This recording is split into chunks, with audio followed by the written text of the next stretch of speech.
Welcome to the Real News Network. I'm Paul Jay in Baltimore, and welcome to this week's edition of the Ratner Report with Michael Ratner. But before we go to Michael, let me just give a little bit of background.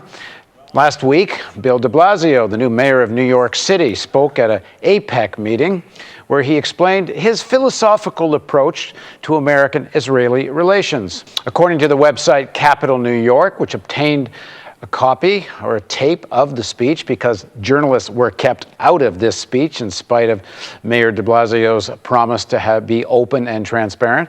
But here's what he said. There is a philosophical grounding to my belief in Israel and my belief it is our obligation to defend Israel. But it's also something that is elemental to being an American because there's no greater ally on earth. And that's something we should say proudly.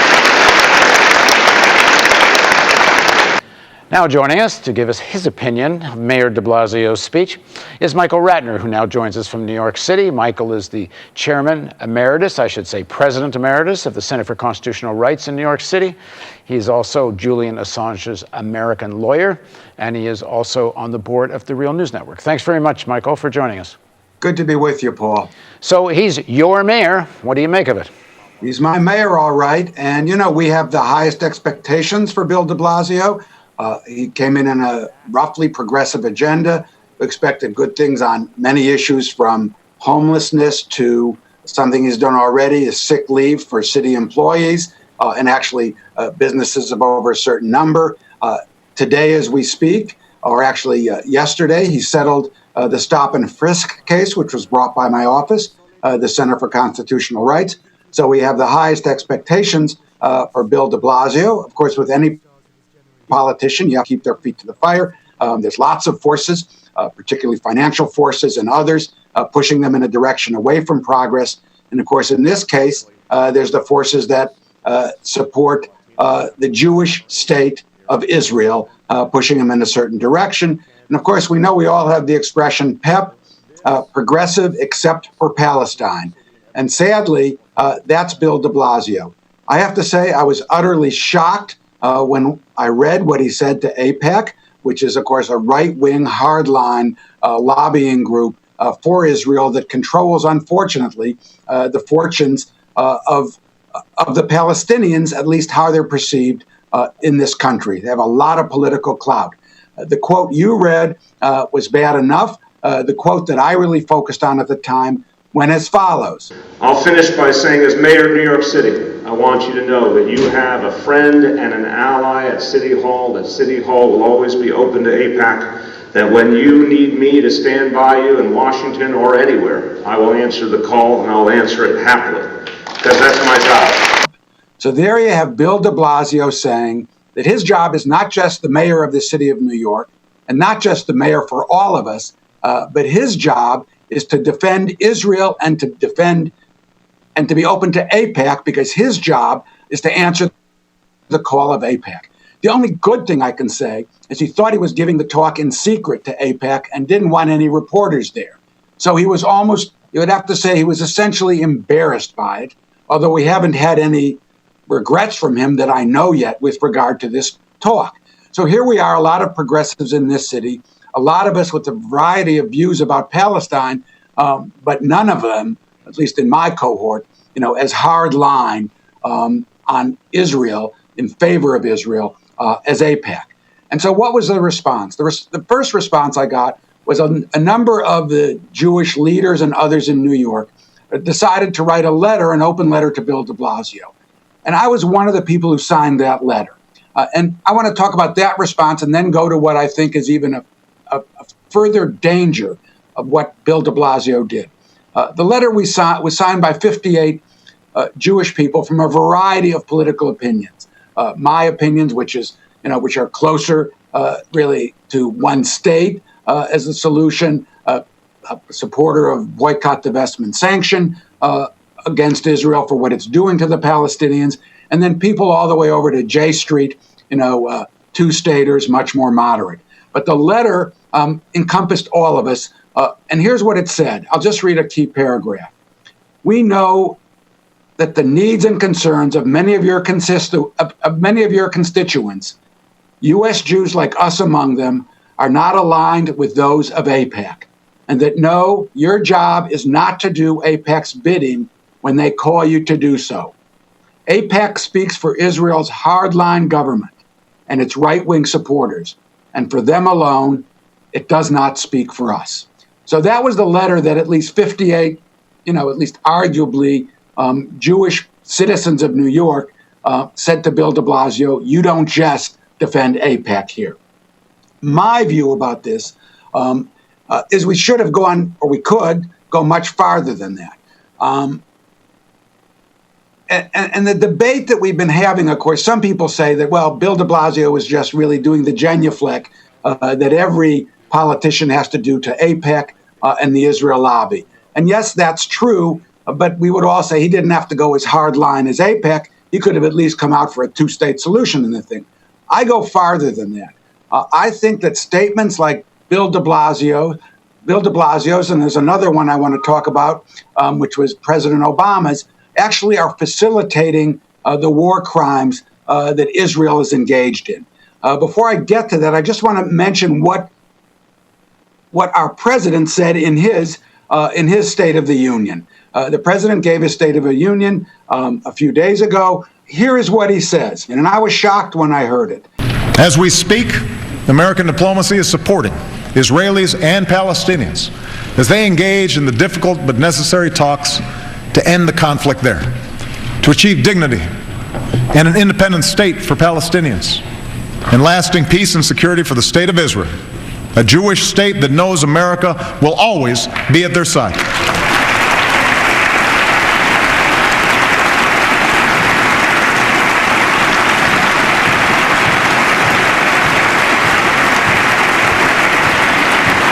So you have Obama now calling Israel a Jewish state, which is very contentious.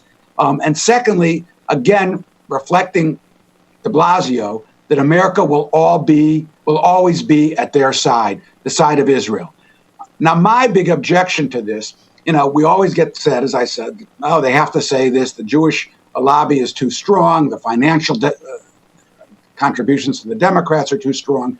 But the problem for me, and no one really goes there, and really what I would title this section is those are de Blasio and Obama are really facilitating war crimes. And I say that because it's not just a political decision. What they're doing is by saying defend Israel, right or wrong, defend Israel in what it's doing, is they're giving Israel impunity for the commission of war crimes. And we all know there's war crimes going on. First, obviously, in the occupied territories. You're prohibited from moving populations of your own people into an occupied or conquered country. There's some 500,000 Israelis now living in the West Bank and in East Jerusalem. That's a huge transfer of population. It's a war crime violation of the Geneva Conventions. We're all aware that there's an apartheid system in Israel. We're all aware what happened in Gaza, which people have called collective punishment, targeting of civilians, disproportionate military response.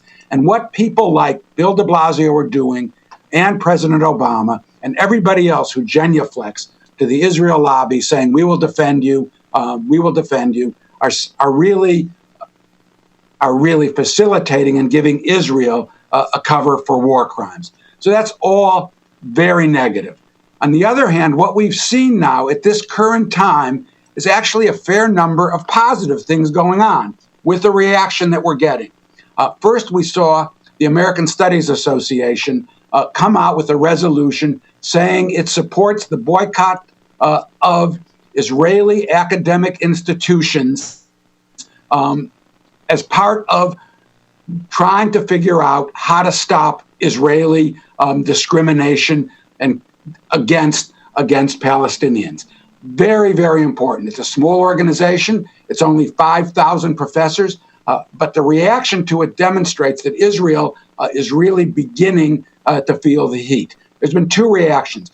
One is there's been a threat to sue the American Studies Association. My office and a group that I work with called the Palestine Solidarity Legal Support Committee is representing them, saying this has nothing to do with discrimination on the basis of nationality or religion or anything. This is about leaders basically committing discrimination, etc., against Palestinian people. So we're fighting back on the lawsuit, but of course it's growing.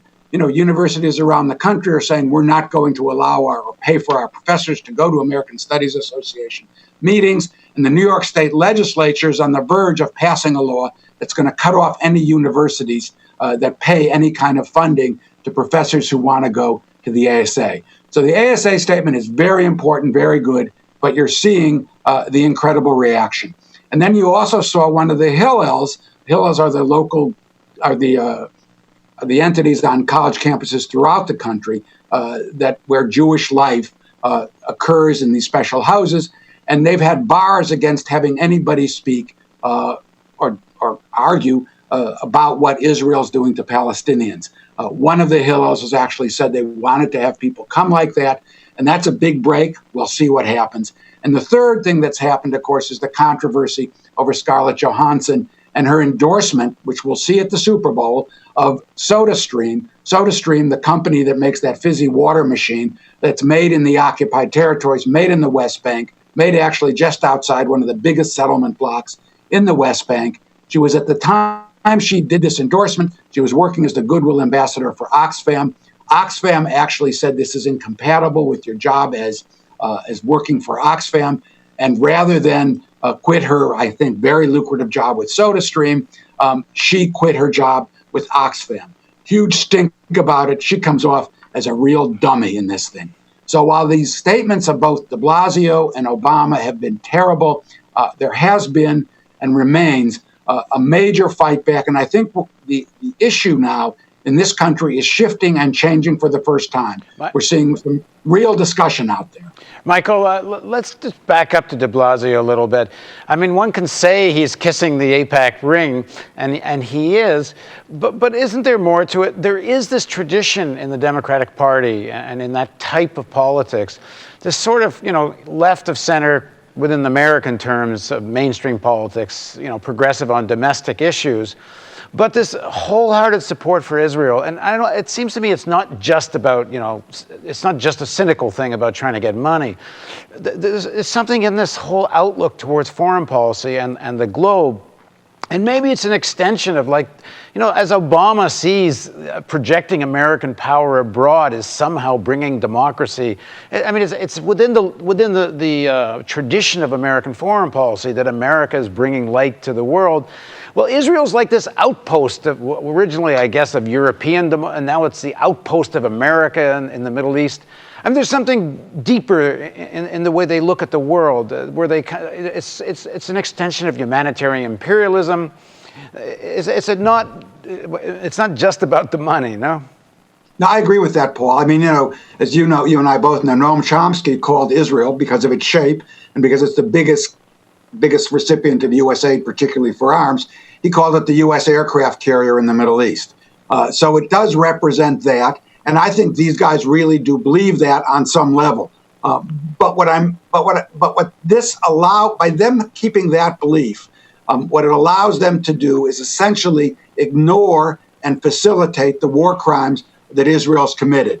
So they won't have their eyes open, because in some way, I think two things. One is they're committed to what you just laid out, that this is somehow the civilizing influence in the Middle East. But secondly, at the same time, that it is that they can't. There's no room at all, only because of their belief that this is this civilizing outpost, but because it's such a part of the American. The American state, and particularly the Democratic Party, but others as well, that they don't feel they have any room to even criticize Israel. So that any criticism of Israel, for Gaza, for the settlements, et cetera, is labeled by AIPAC and others often as anti-Semitism. They equate criticisms of Israel's human rights policy, of its crimes, as anti-Semitism. So I think it's both. It's part and parcel of what I would call humanitarian imperialism, and it's part and parcel also of the strength of the lobby around Israel. Yeah, you could see that with the standing ovation after standing ovation when Netanyahu was in Congress. It was rather despicable, and it's part of this fear that you look around and see everyone standing. Oh, if you don't stand, then you're the anti-Semite, so you got to stand too. There's a real fear of this. Paul, I always used to believe, and there's some people like Peter Beinart and others writing, well, if they only knew, if people only knew what Israel's doing to the Palestinians, they would shift their opinion. But in fact, of course, a lot of people know. And they don't shift their opinion. They know what happened to 700 villages after 48. They know what happened in 67. They know what's happening in the occupied territories now. But it doesn't make any difference because for them, it's partly, as you said, it's U.S. hegemonic power in the Middle East. But it's also for them, it's Israel, and it's Israel first. And their belief is because of the Holocaust, that's their claim, that Israel has to exist. And therefore, they were willing to close their eyes to the incredible atrocities Israel has inflicted on the Palestinians. All right. Thanks for joining us, Michael. Thanks for having me, Paul. And thank you for joining us on the Real News Network.